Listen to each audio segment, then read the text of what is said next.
How to develop visualization. Paramahamsa Yogananda. To develop mental imaging, I used to sit in a room and concentrate on visualizing everything in another unseen room until my immediate surroundings disappeared and I was seeing in exact detail everything in the other room.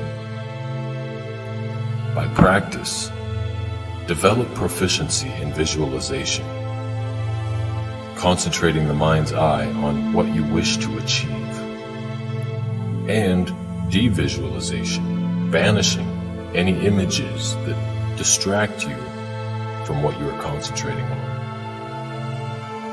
These powers of imagination, used together with the power of will, the power of inner silence, power of concentration, and opening of the spiritual eye, will lead you to the astral realm and increased ability to manifest your thoughts in material form.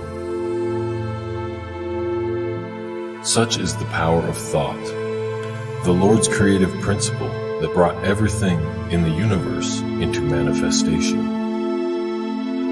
First as causal ideas of consciousness, then as subtle light forms in the astral world, and then by materialization of those blueprints in the physical world.